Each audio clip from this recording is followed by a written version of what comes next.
Ladies and gentlemen, welcome to Danny D himself. Today I want to talk to you guys about a special car here at the Prestige Imports Car Show.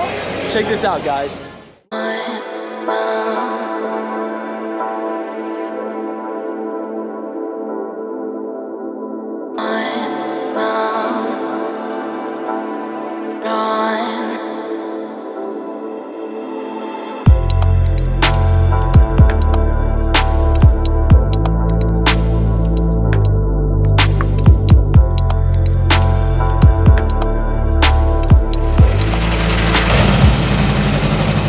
Boom.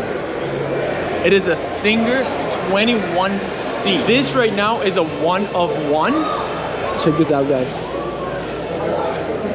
This car, guys, has a 2.9 liter engine in the back that'll rev up to 11,000 RPM. And it's got electric motors in the front that'll give it an extra 300 horsepower for a total of 1,200 horsepower. And I believe there's a 1,300 horsepower option. This car is only worth $2 million. I believe they're gonna make 80 of them in the world. So this is one of one. You guys have a chance to get one of the other 79. If you have $2 million to spare, give it a try. But look at how wild this thing is.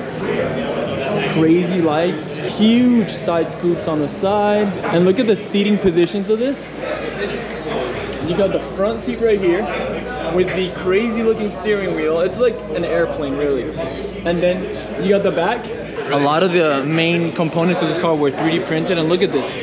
This whole engine bay looks like a spider web. Looks like spiders live in here. You can see the suspension components in there.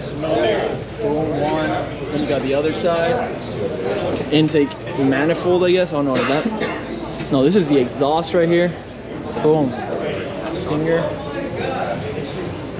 Now this car, guys, is 1,250 horsepower and it weighs 1,250 kilograms. So it's a 1-to-1 ratio, guys. If anything, I would say that they're competing with the Koenigegg 1-to-1.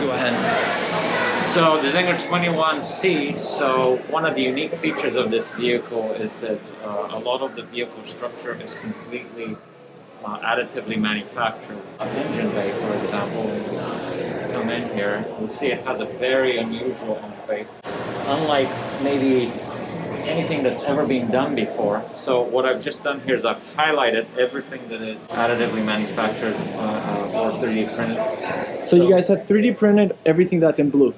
Yes, exactly. That's what I just did right there. Wow. And yeah, let me switch over to the chassis. So this is the chassis of the vehicle. So you can see the wing support frame back here, all of the suspension, the rear bumper, the muffler, the turbo covers, parts of the engine. Soon we'll also be making 3D printed transmissions as well. So all of this is additively manufactured and robotically assembled to aerospace grade tolerances in Los Angeles, California.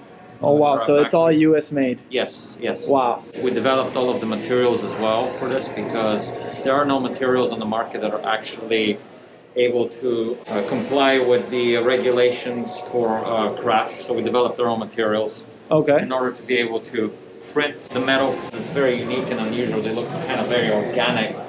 I noticed, yeah, it looks like a whole bunch of organic spider webs and all that stuff, and I think it looks really cool, but Todd was telling me it's all very... So it's all generated by AI, and we developed our own proprietary software to... The engineers specify the design volumes and all of the constraints, and our AI software automatically generates a structure that is the most optimal. And then that gets fed into our proprietary digital manufacturing system, which basically prints the components and robotically assembles them.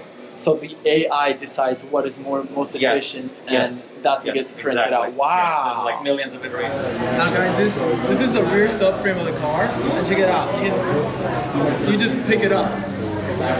This has to be under 100 pounds. It's ridiculous. Everything is perfectly manufactured. All this artsy-looking, organic look is very functional.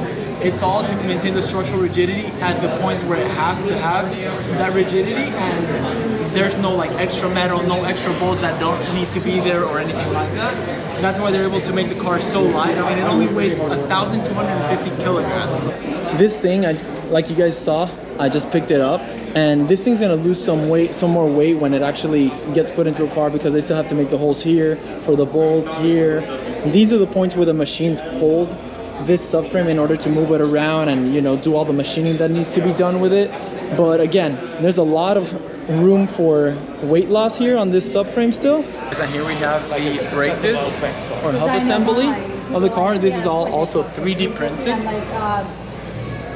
As you guys can see, all this organic look, like I mentioned over there by the rear subframe, it's all with a purpose. The AI decides where it needs to be structurally, like, you know, rigid in order to withstand the stress that the car is going to be put in under. And then that information from the AI, it's sent into the machine, the 3D prints the parts, and there you go. So everything I showed you guys in blue in the computer over there in the virtual reality thing is 3D printed in-house. And like Nick mentioned to us, they're going to be 3D printing a lot more of the car, including the transmission. That's really wild. And right here, if you'll notice, they got these little pins right here. These pins are actually so that when they close the hood down, you'll notice this hole right here. Boop. They actually lock the hood or the trunk with that pin there. That way when they're on the track, it's not moving up and down and it's not vibrating, so that it is more efficient when going around the track, because you don't want the trunk moving up and down. When you're going that fast and you have hundreds of pounds of downforce, when you get on and off the gas, you know, this can happen. So they actually have these hood pins to keep it from happening. 1 and 2 right there. And check this out, guys. This is the inside. You got a rear seat and a front seat, all carbon fiber. Everything is hollow carbon fiber. Look at the space between the outside and the inside. This is my hand. Man, you got all this. You got to get through all this. You practically have to be a gymnast to get in there, but I'm sure it's worth it after a while. Look at that steering wheel. This is a full-blown cockpit, like an airplane. Everything's in the center of the car. I mean, the weight distribution on this is, you know, perfect. Look at the grills on the side here. Now he's gonna start the car, guys. Check it out.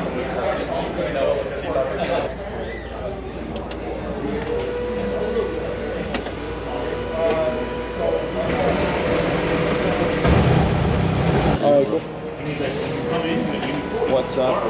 Okay, cool.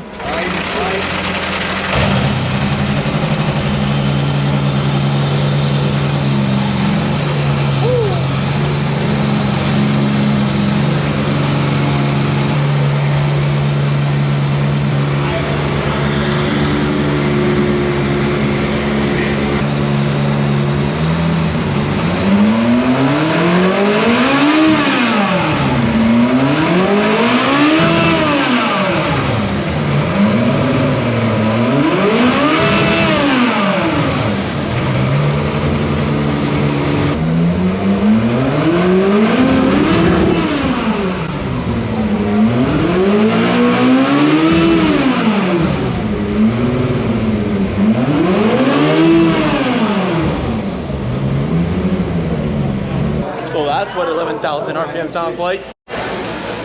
Now tell me, guys, what do you think of the Czinger 21C? Do you like it? Do you not? Compared to a Bugatti and other cars like that, what do you guys think? I mean, I would compare this more to like Pagani or Koenigegg type of cars, but you tell me, compared to the Hypercars, what do you guys think? Do you like the 21C? Do you not? Let me know in the comments below, guys. Thank you so much for watching, and I'll see you next time.